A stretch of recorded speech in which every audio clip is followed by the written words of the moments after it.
Welcome to another episode of Willing to Talk About It. I am your host, D. Harmon, and I must admit and acknowledge my producer for this show, working behind the scenes, J.J. Roberts.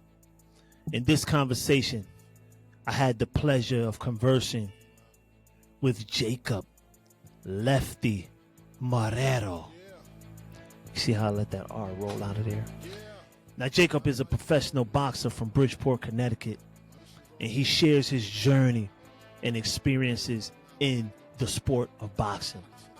Jacob grew up in a challenging environment, one that I know very well as I grew up in Bridgeport as well.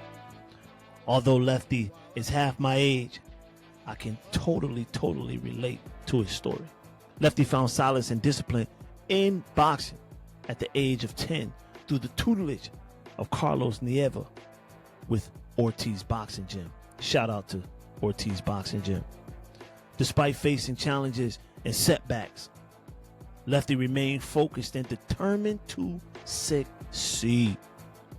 Lefty's first professional fight in 2018 was a significant milestone for him, as he talks about what he faced before he walked out of that dressing room looking in the mirror, where he learned the importance of mental strength and resilience. Lefty emphasizes the need to control his emotions and channel them in positive energy during fights. Lefty's training regimen is discussed, including a strict diet to remain and maintain in peak physical condition, with the importance of staying hydrated. In this conversation, Jacob Lefty Marrero discusses his training regimen, the importance of sleep, and his study of other great boxers, including the likes of Sugar Ray Leonard, Roberto Duran, and Pernell Whitaker, just to name a few. Lefty also shares some of his favorite fighters and reflects on his journey, including his time away, and we all understand what that means, and his second chance at boxing. Lefty talks about the impact of fatherhood, as he is now currently the father of a beautiful daughter who means absolutely the world to him. And he emphasizes the support he receives from his family, his coaches, his teammates, and most of all, his city, Bridgeport, Connecticut. Marrero is extremely aware of the moment he is in, one of the greatest moments, one of the greatest young men I have ever conversed with. He discusses his hobbies and his interests outside of boxing and expresses gratitude to his fans, his supporters, including that great city, Bridgeport, Connecticut, where he lives right now. Now, having said all that, I'm personally asking, which may mean nothing, it may mean something, who knows, right?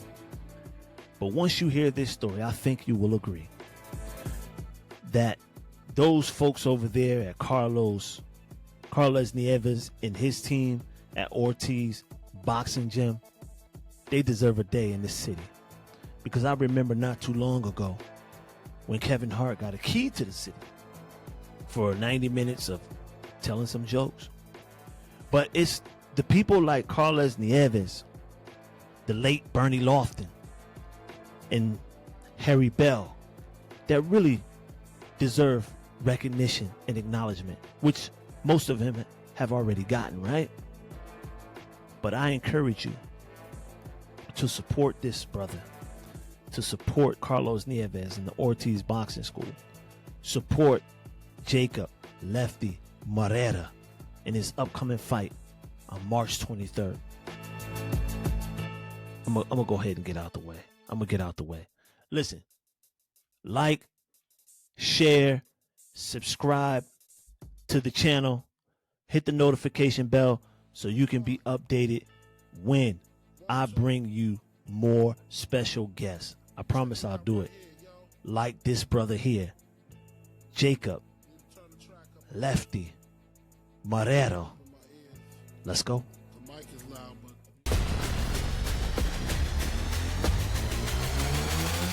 Yeah.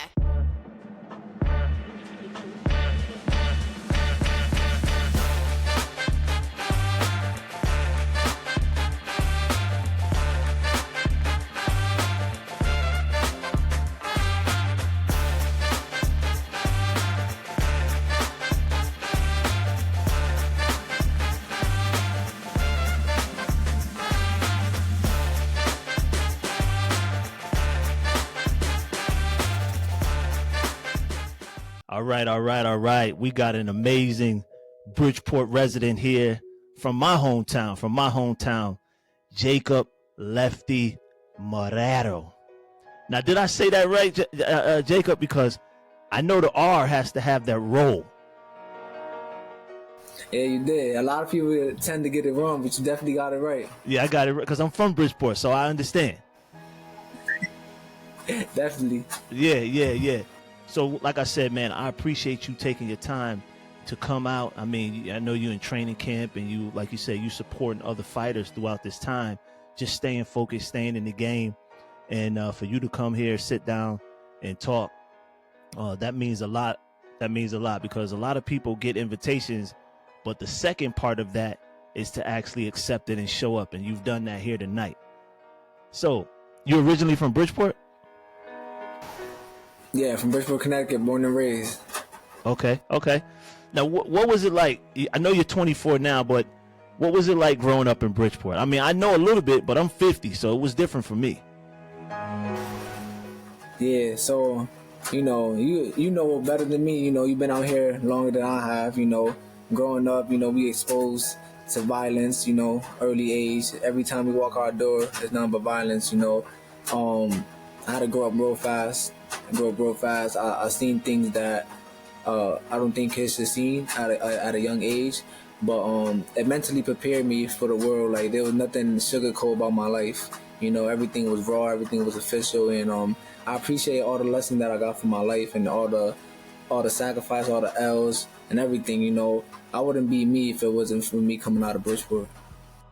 That's great. You know, it's funny, Jacob, because I'm 50 and I say that now. I say like the way I move and the way I've been able to transition through certain situations, although we've grown up in different eras, I totally can see and clearly understand what you're saying.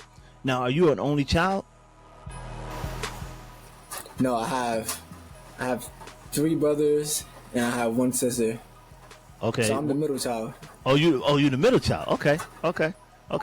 Now, Yeah. Growing up, where did you get this boxing thing? Were you boxing around the house? Because the middle child, you probably was doing some fighting. Yo, it's crazy because nobody ever introduced me into to boxing. Like I really just woke up one day and I seen like something about boxing, and then every day going to school, I always try to look up a boxing gym near me, and it was always so far. And one day that I had moved, and one of my uncles had told me there was a gym where I'm at currently, and I went over there. I walked over there, and I tried to get in, and the dude was like that. My coach was like that.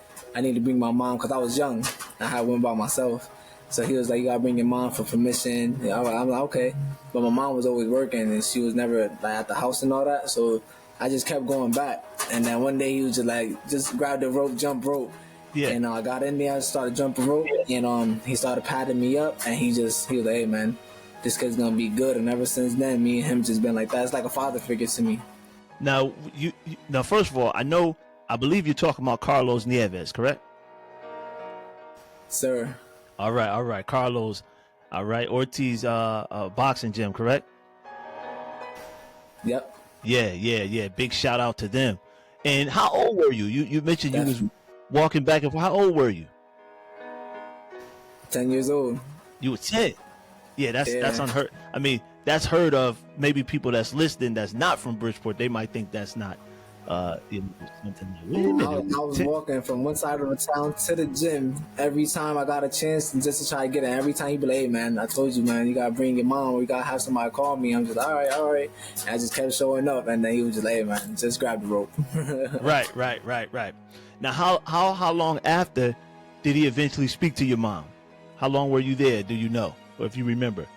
I was there for like probably like after that day. Actually, he actually gave me a ride home, and he talked to my mom himself. He was like, Yeah. "Hey man, I just want to make sure that everything's cool with you. You know, I don't do anything without no parents' consent." And ever Correct. since Correct. then, we've been just riding. You know, and I'm gonna be honest with you, Jacob. You know, that's what it takes in our community. It takes that. You know, we talk about it takes a village to raise a child, and Mr. Ortiz is Mr. Nieves. I apologize, Mr. Nieves has showed that this is what this village looks like. You know, through at 10 years old, he said, "Listen, I want you to be here, but there's a way we got to do it." You know what I mean? And that's what it takes. Absolutely. I mean, especially me now working with kids.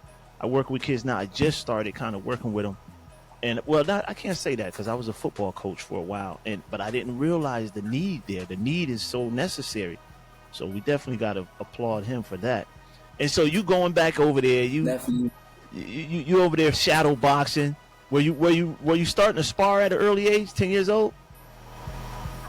Yeah. I actually started sparring probably, if I'm not mistaken, probably like a month after I started training. You know, for him, there's multiple coaches. You know, him, Rick, Sachs. You know, there's a lot of people that put a lot of energy into me. And I remember my first time sparring, I sparred Coach Son, and I did real good. And I ended up sparring. He ended up taking me. He liked it how I did against his son, and he ended up taking me to Middletown and ended up sparring my first time ever sparring out. And I remember that we sparring, and the dude was like punching me, and I had turned around, and I got so angry.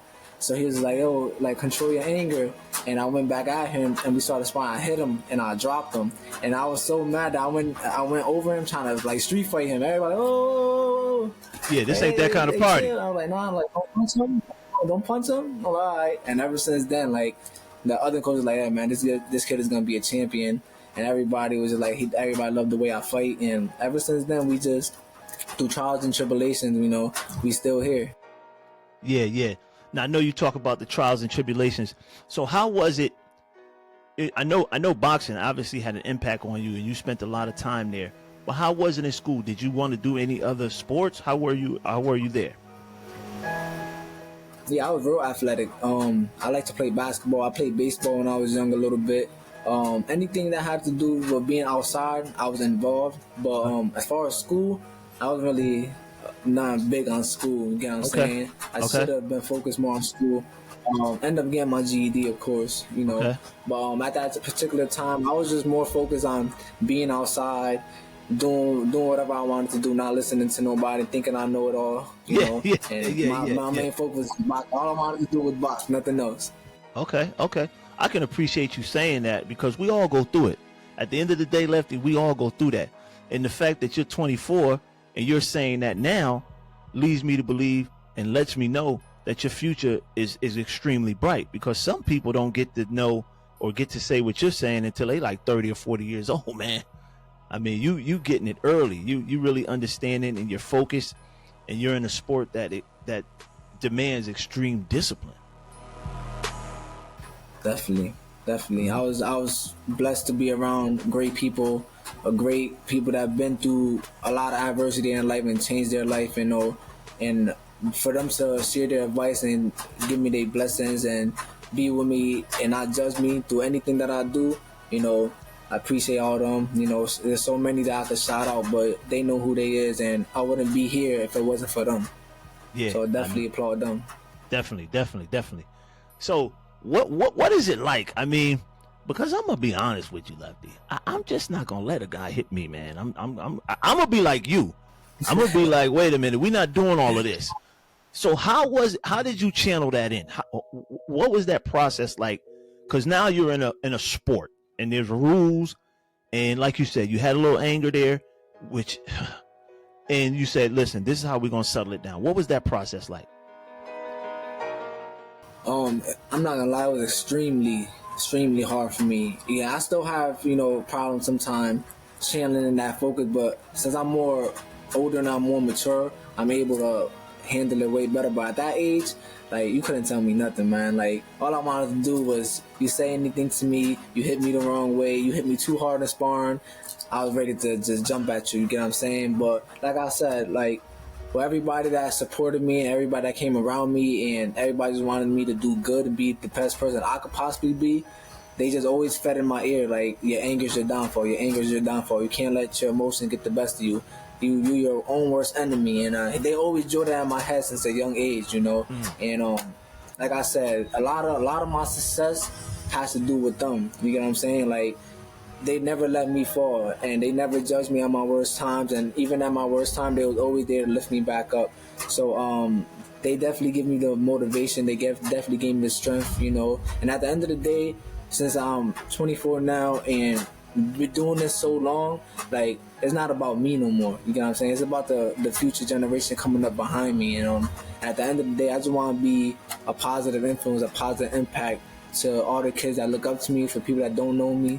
You get what I'm saying? That there's always time to change. There's always room to grow, and you never know who's watching. So you always want to try to leave an example to anybody that you think is watching.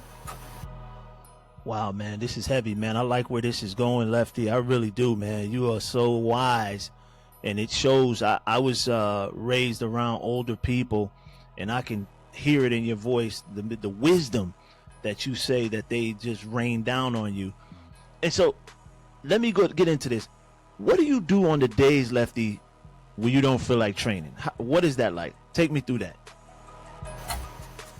So, you know, every boxer go through it. You know, there's times that I don't want to go to the gym, or there's times I just want to go have fun, you know.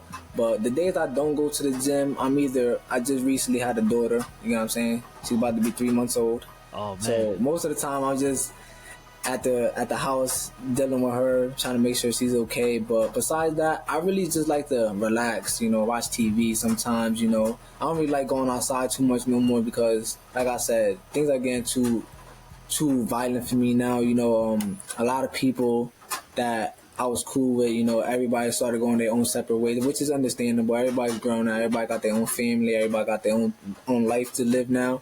So at the end of the day, I just focus on me and doing what's best for me and staying safe for me and my daughter and my family. So that's right. That's pretty much it. That's right. And that's the best thing to do. That's the best thing to do, to be honest with you. And so, Lefty, you in the room, you in the dressing room, you got to fight. Your first fight, 2018, first professional fight. What's going through your mind when you look in that mirror before you come out to get in that ring? What's going through your mind? You know, before I answer that question, it's crazy that you say that, because everybody always asks me throughout my 4 professional fights, they be like, what's your favorite fight? What's your favorite fight? I would never, ever forget my first fight, because, you know, at that time I ended up getting into some trouble. You feel me? And it was so much going on at that time. So much going on. Like, for the people that know that was going on behind the curtains, it was so much going on in that training camp. I ended up getting injured, you know, dealing with my problems, dealing with my life, you know. My everyday living was so bad, you know, and leading up to that fight, it meant so much to me, because when I finally was there and I finally put on the gloves and I finally looked at myself in the mirror, I'm like, I made it here. Like, this is me. I always knew that I could turn professional. I always knew that I have what it takes to take it to the next level, but I never really fully visualized myself being at that moment. So when I was there, ready to get called up, I was just like, man, first and foremost, I had to thank God. Like, because it was so much going on at that time, and it was just so much. It was so many emotions going on. I was just so excited. I was nervous because it was so many people that supported me. I didn't want to let nobody down, but I wanted to prove to myself that I could do it more than anything. You know what I'm saying? No matter where I came from, no matter anything that I was going through, I was gonna make sure that I was gonna win this fight. It meant so much to me to win this fight, and I remember going up the stairs, and every time I went up the stairs, the crowd got louder and louder. Wow. And I remember I'm just sitting there, and in my head, I'm like, okay, it's about to go. Like, it's time to shine. It's time to shine. I always be like, I'm the best. I'm the best. Every time I'm getting ready to fight, I'm the best. I'm the best. And I remember they started calling my name, coming to the ring, Jacob Lefty Marrero from Bridgeport, Connecticut, and the crowd started going crazy. They opened the curtains and all the lights on me, and I'm walking out.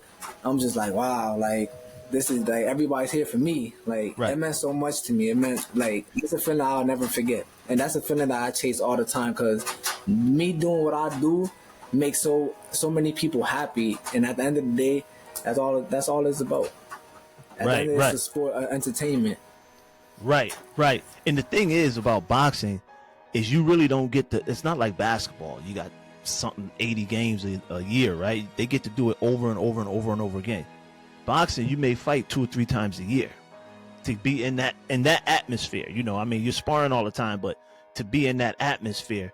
So I guess that helps you when you're training for the, like you say, those days where you don't want to get up. But it's like, yeah, if I do get up, I'm gonna be able to get back to this space. Definitely. Wow. And now you get in there, you done train, and you're fast as hell, man. I mean, damn. I mean, you're fast, man. The way you hit that double end bag, I probably watched it about, if you got notifications, that probably was me. I watched that damn thing about 20 times, man. I couldn't. I mean, that double end bag is extremely hard to hit, man. And the way you were hitting it, and I know that if you got it on tight, then it's easy to hit, but it wasn't tight. Like the strings weren't tight. So you were really hitting that. Your hand-eye coordination is impeccable. So now what? Thank you. Now once you hit this guy, this your first fight. I mean, I know you brought the confidence in the ring, but did you say, yo, man, this dude, I thought this was gonna be a better fight. Now this guy can't handle me. And when did you realize, yo, this dude can't handle me? So I remember, you know, at the end of the day, I respect all my opponents. You know, I respect all boxers because at the end of the day, like, we go in there, train to beat each other up. And at the end of the day, this is just a sport, you know. It's nothing personal. But I remember the first round that I did good, but my coach was telling me, pick it up. And the second round, I remember I got too confident. I got overly confident. And I went to go throw a body shot, but I went too low. And the dude caught me in, like, the back of my head. And I took my knee hit the floor, and it counted as a knockdown. Man, I was so mad. I was so upset because my whole family's there. This is my first pro fight, and I want to make a statement. And I remember as I'm walking to the neutral corner, the referee counting, and I hear everybody like, don't let him get to you. Don't let him get to you. I was so angry. And right there in that moment, I was like, I'm going to kill you. I'm going to kill you. Yeah. After that, after the ref counted out, I ended up knocking him out the same round. Oh, wow. So once you honed in, once you focused in, because like you said, you was getting what we call it in boxing. We call it, the fans, we say, oh man, he's starting to get cute now.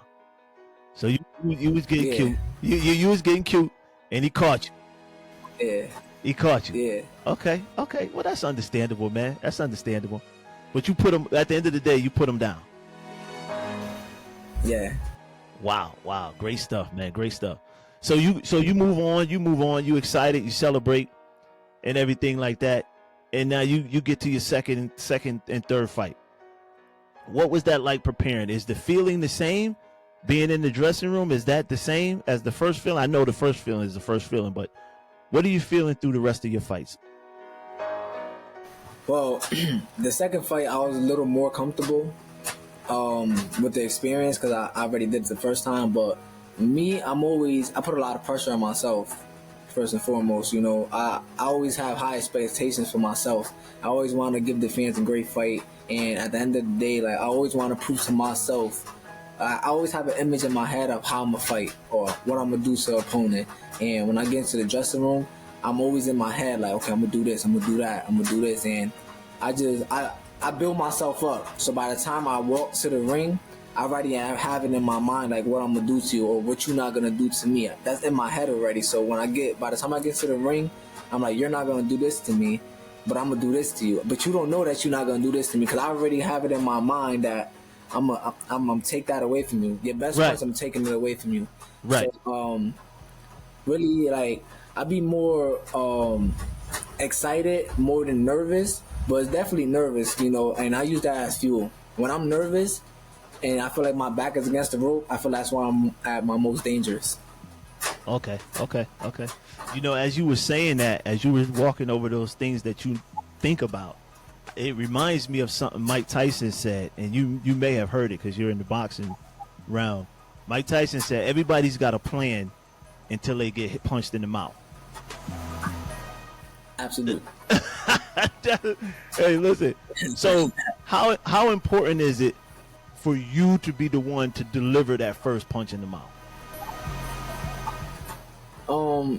I feel like it's important to me because it allows me to dictate the fight. You know, I never like to let nobody feel like that they're controlling the fight or they're doing something that they think that they're doing. Because at the end of the day, this is chess, not checkers. Everything is mine. So if I could get into the mindset to mentally defeat you before the fight, I'm gonna do that.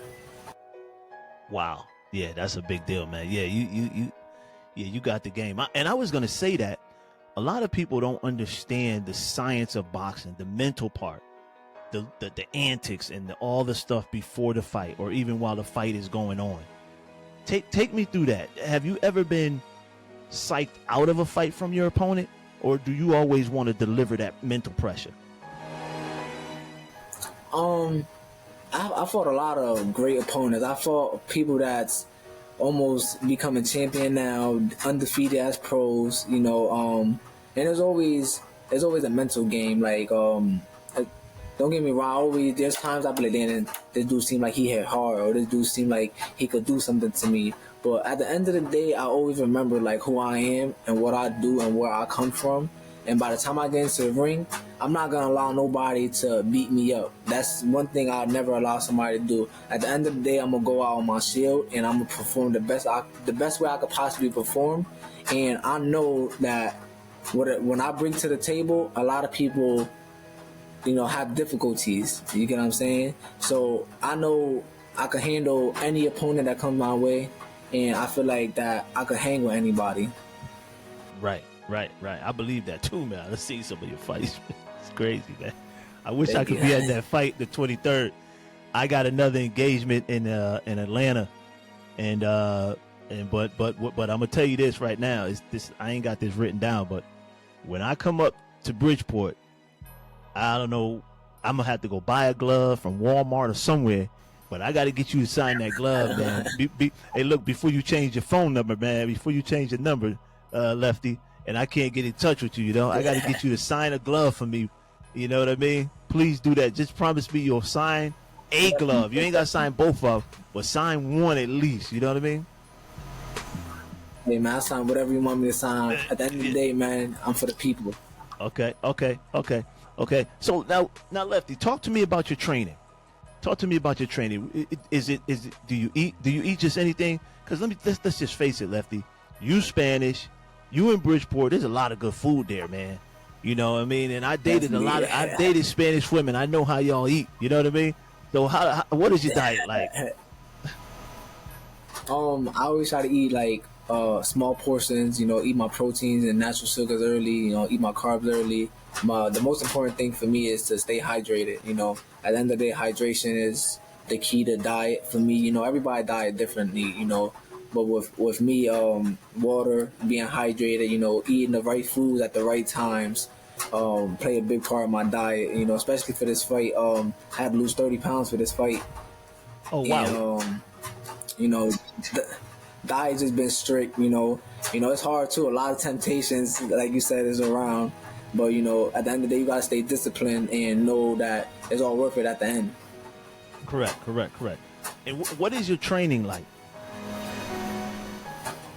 My training, you know, I go to the gym early morning at 5 in the morning. I try to get my running early. Try to do, like, all my calisthenics, all my, everything that has nothing to do with, like, technique. So, like, push-ups, sit-ups, running, you know, leg work. I try to do that. I try to get that out the way.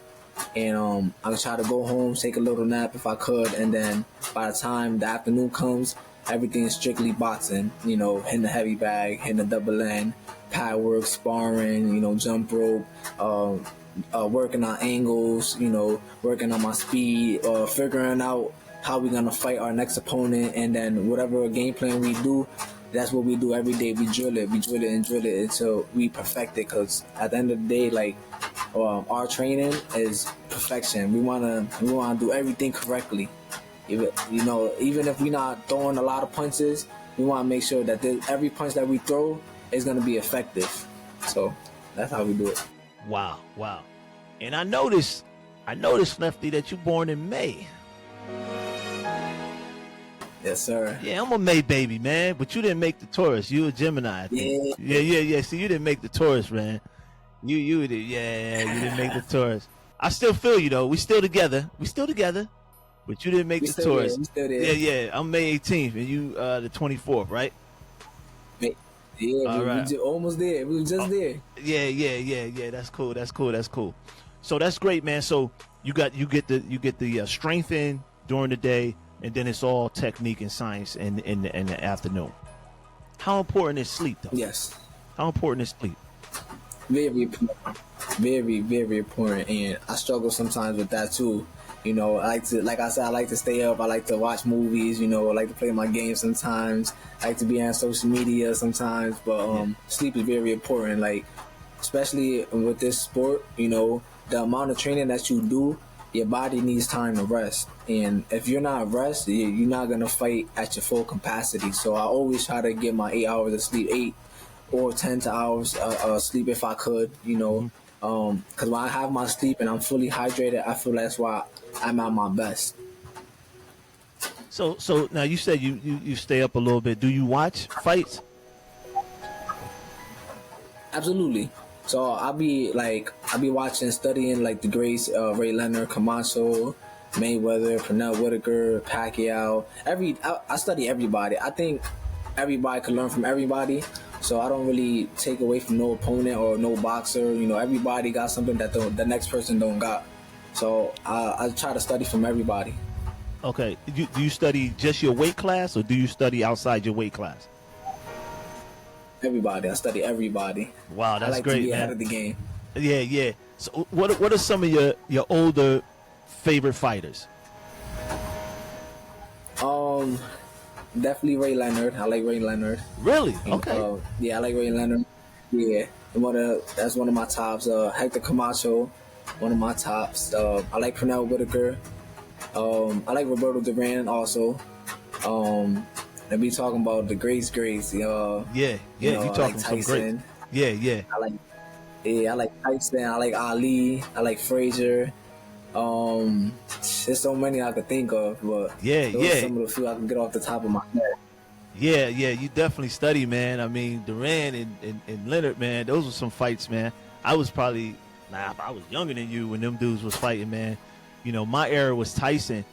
And the thing about Tyson was Tyson carried boxing for so long.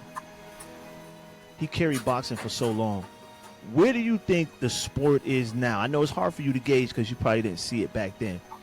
Where do you think the sport is now as far as like main attractions, involvement with the public, and things of that nature?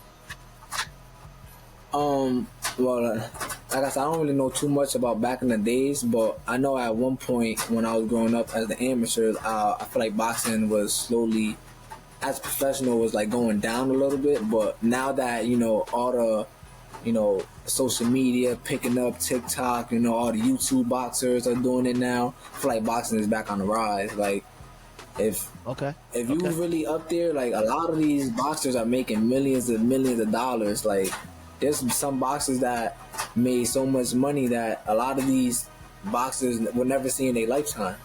Correct. You're right about that.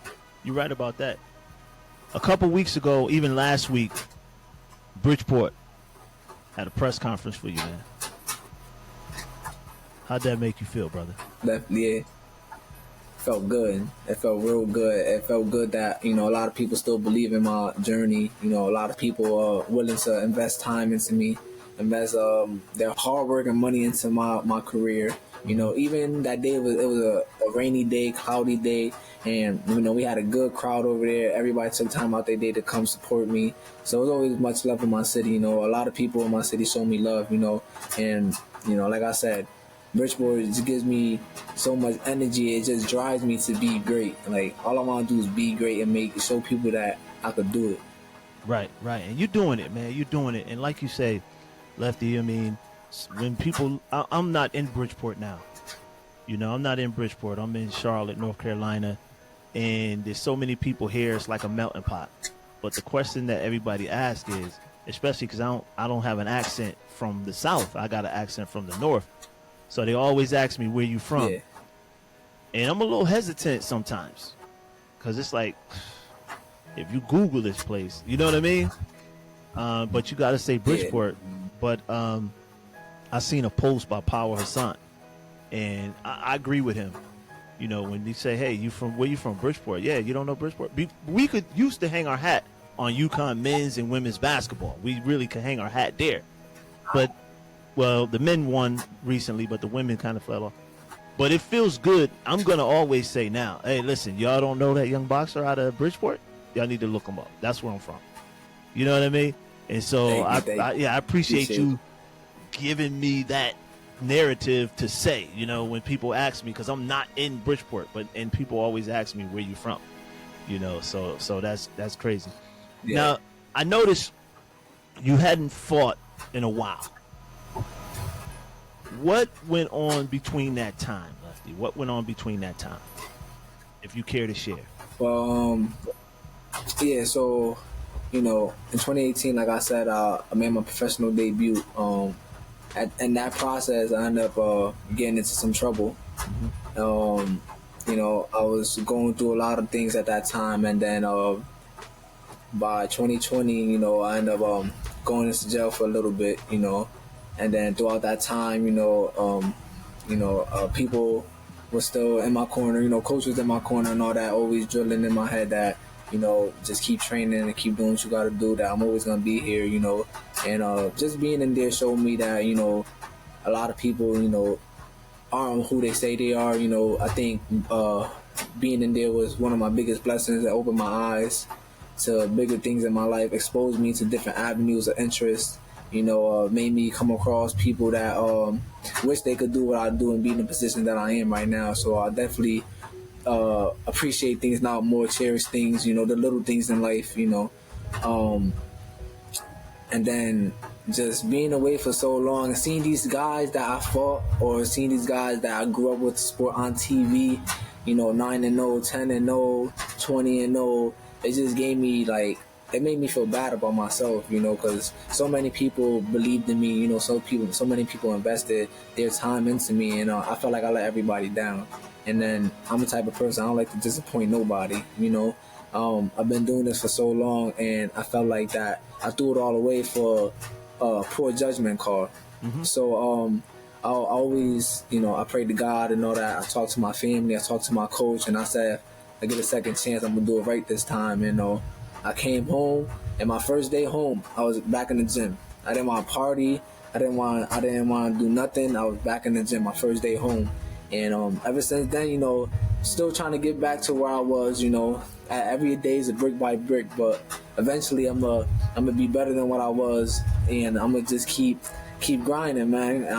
I'm not taking nothing for granted this time. You know, I'm trying to work as hard as I possibly can. I'm trying to be the best boxer I could possibly be and stay disciplined, stay focused, and actually do it right this time. And I felt like I found my purpose. I found the right people around me. I put myself in a position to, you know, be able to see things for what they is now. And that's where I'm at right now in my life. Man, I'm so excited for you, brother, man. I mean, I can't even tell you how much you're warming my heart right now, man. To know that, let me just be honest with you. I got arrested at 16 years old, maybe 17, whatever it was. You know what I'm saying? I was out here doing what I needed to do or doing what I thought I wanted to do, right? And my mom used to tell me, you get in trouble, don't call me. You know what I'm saying, Lefty? That's what she told me. And I got in trouble on Friday, man. I was like, oh, hell, I'm going to have to stay in here. And I called my mother, Lefty. Listen, I called my mother. She answered the phone, Lefty. I hung up. I hung the phone up. Because I knew this wasn't what I was supposed to be doing. And like you say, so many people had poured into me, and this wasn't my path, you know. But I made a bad decision, and that was 16. I'm 50 now, and what turned me around, Lefty, because I didn't tell them that my mom was on the phone, so they put me in the like holding cell, and I heard that damn door slam. That sound was so damn loud, bro. I said, "Nah, this ain't what I want to hear." I don't want to hear Lefty. Nah, you know, I can't tell you I ain't had no close moments, but that sound changed my life, brother. Yeah. So I understand what you mean, man, when you say, you know, you just made a bad decision and something happened, you know. But like you say, you're doing what you're doing now, and you're taking responsibility and accountability. And I can't tell you how important that is as a young man coming from the inner city, to not just blame your environment, blame your conditions. Yeah, it could have been better. Of course it could have been better. Yeah, maybe some of the people around you, the school, the teachers, maybe some people did fail you, right? But at the end of the day, you're taking responsibility and accountability for what role you played in that. And that's so big, man. That's so big. But anyway, how has being a father changed your perspective in your career?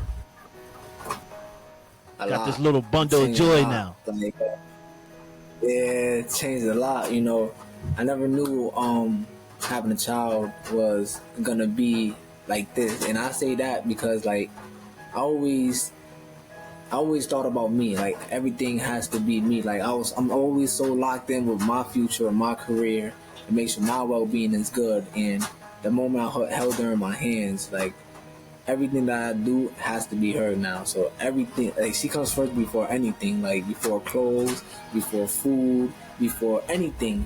I gotta make sure she's good. You get what I'm saying? And that just opened my eyes to like, you know, that just gave me more motivation, because if I don't eat, she's not eating. If I don't do this, then she don't benefit from it. You know what I'm saying? So it's like, now it's like I'm at a point like I have to be great. Like there's no other choice to be great. Losing and failure is not an option. It's not an option. You know, I want to make sure that when she's grow up and she look at me and people talk about me to her, like they're gonna say that, you know, her dad gave it her all. Her dad did everything that he possibly can to make sure that she was good.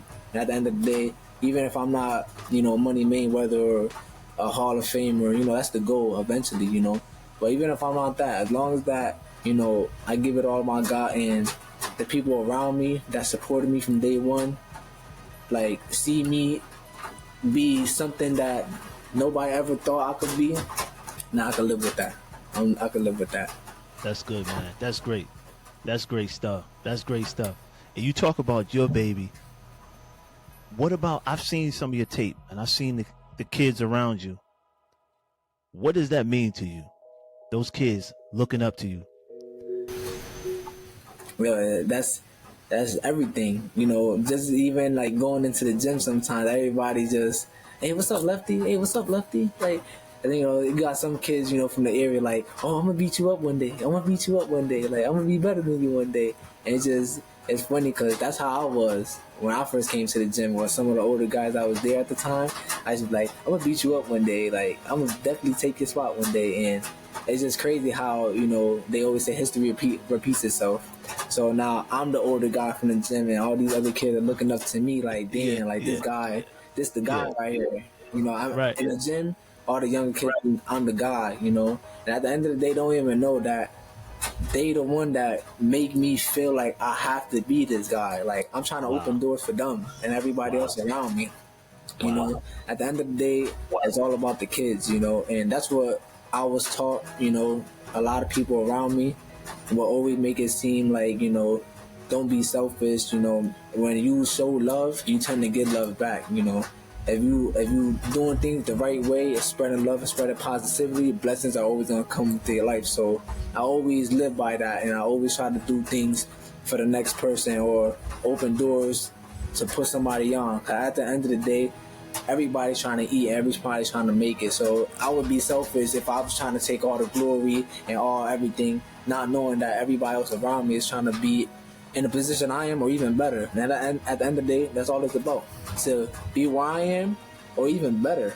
the sky is the limit. Where I'm at, I'm nowhere near to where I want to be. You know, this is a Correct. stepping stone, and this is just opening doors for anybody else coming under me.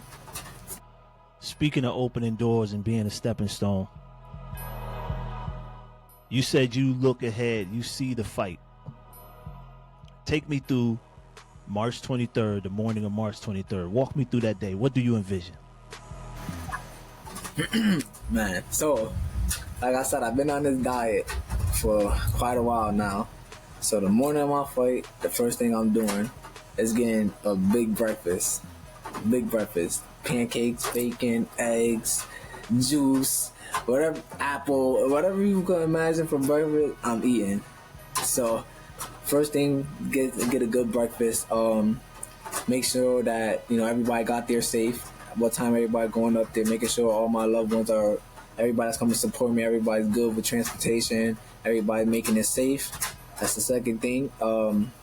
After that, at a certain time, I'm gonna turn off my phone to lock in. You know, at the end of the day, like, I need to stay focused on my fight. You know, I'm gonna see everybody after the fight, and I'm gonna go upstairs and I'm gonna try to relax myself for most of the day, because your mind is a temple, your body is a temple. So I'm trying to relax my mind and my body as much as I can, and definitely eat some good food again before going to the fight. And by the time it's like fight time, I'm in a whole different zone.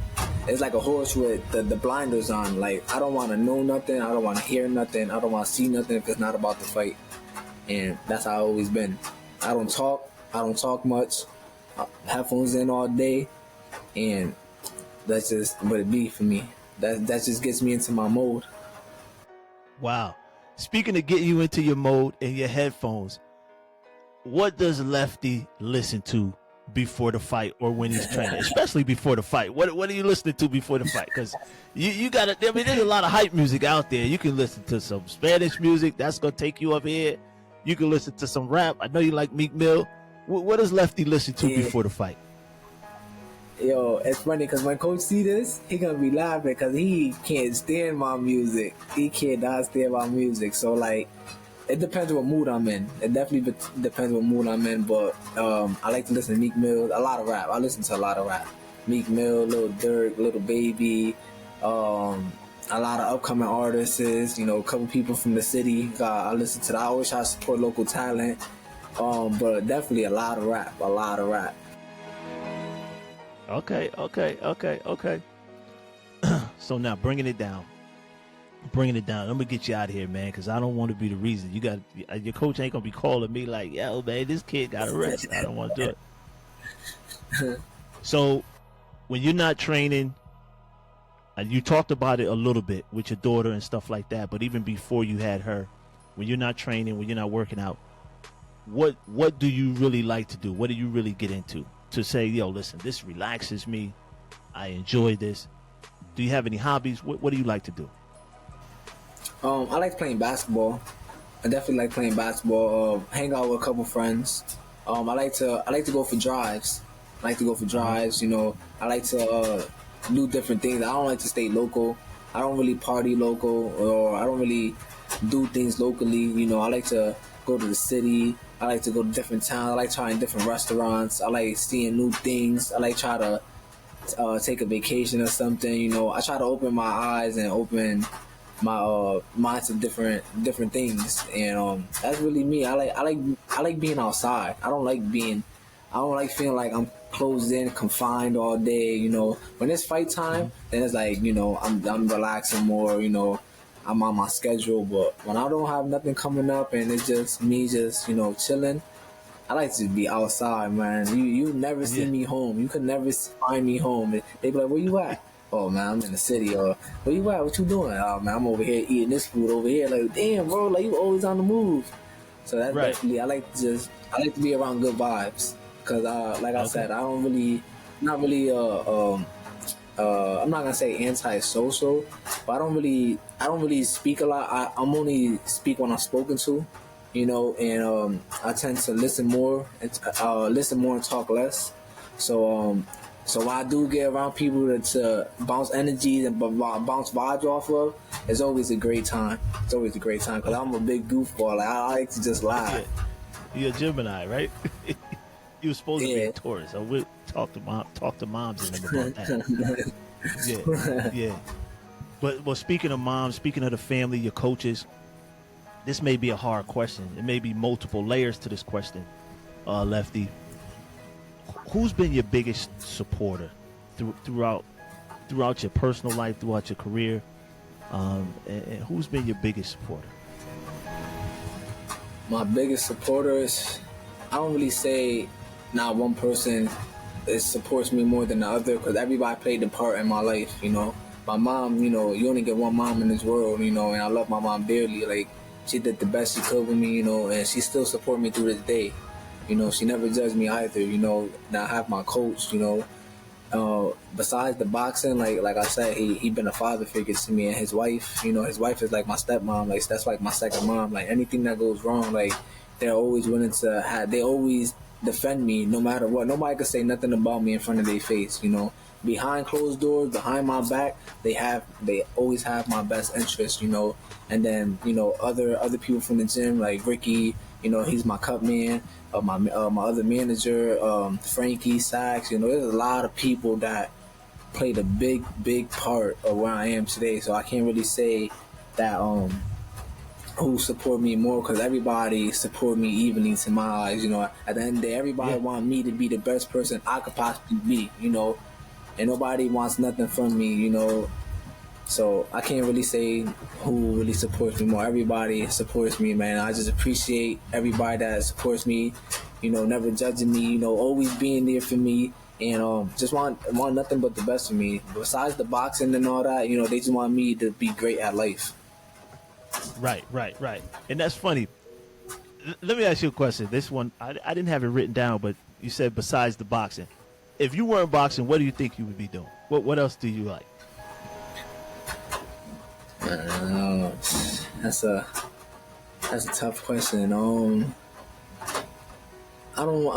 not really too sure, you know, and that's the bad part because without boxing, I don't really know what to do. You know, everybody always be like, you know, I'm smart. You know, I always feel like I'm smart, and anything that I touch and put my mind to, I know that I could, you know, be great at. But I never really looked past boxing. You know, I never really looked at.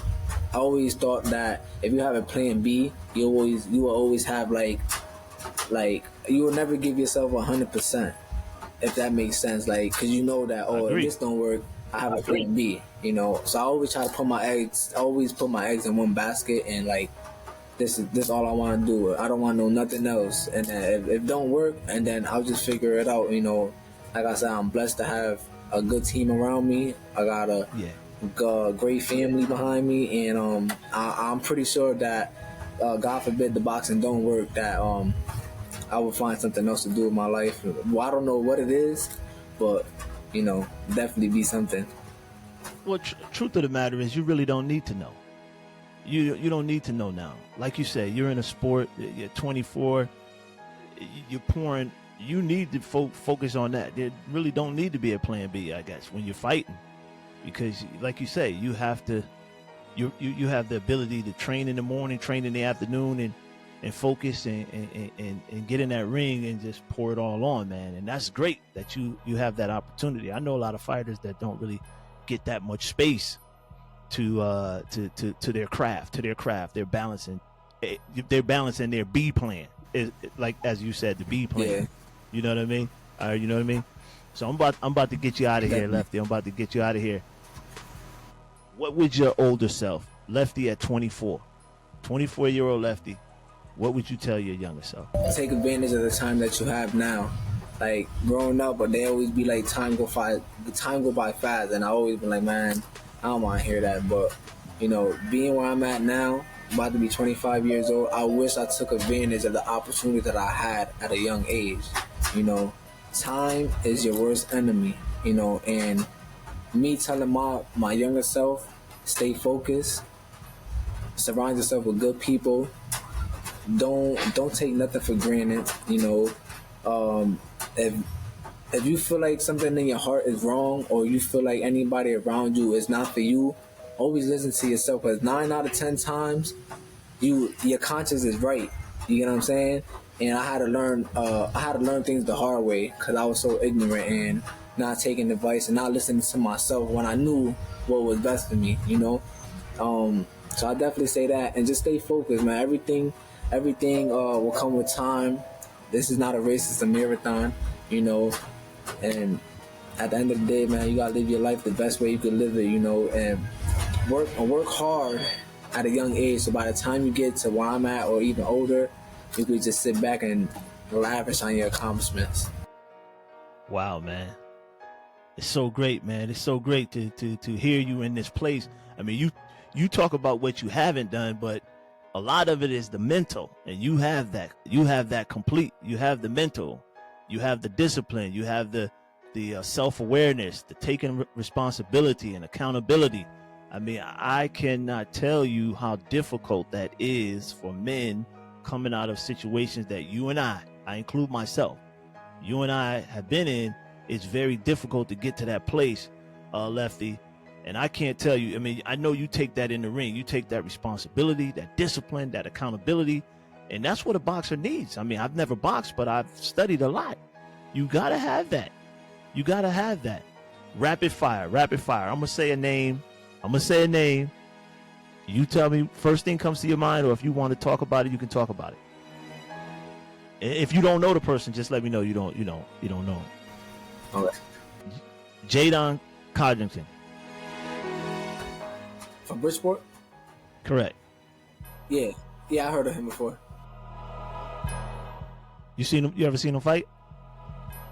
Yeah, I seen a video of him fighting probably a couple years ago. I never really watched too much of him, but his name definitely got brought to my attention a couple times. Okay, he's not there no more, but hopefully you'll meet him. All right, I'm gonna say Floyd Mayweather. One of the greats. Anthony Nieves. It's my brother, man. It's my guy right there, man. Man, shout out to him, man. He know it's funny too, because every time I get an interview or anything, he know I always gotta shout him out, man. He be laughing at me, man. But that's my brother, man. I love him like my mom had him, man. That's my guy forever. Wow, that's great stuff. Mike Tyson. Savage. Anthony Joshua. Man, I respect him. Definitely respect him. From, he had going through it. Like I said, everything was mental, and looked like that he finally got his mentals together. So I definitely respect him, man. Shout out to him. Jake Paul. I respect him. I respect what he's doing. He know what he's doing to me. He know how to make money, so I definitely give him that. Yeah. All right. Hold up. Last one. I'm gonna get you out of here unless you got something. I do want you to have the last word though. Carlos Nieves. Man, if it wasn't for him, his wife, and man, it's a father that I wish that he was my real father at times.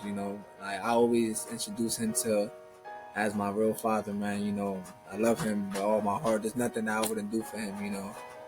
Man, that guy just behind closed doors, man, and all the conversations and everything that he done for me, man. Like, there's nothing that I couldn't do for him to show him how much thankful I am that he came into my life, man. That he's like the angel on my shoulder every time. Like, that's somebody that I will always look up to. That's somebody that I will cherish forever coming into my life. That's somebody I would love dearly forever.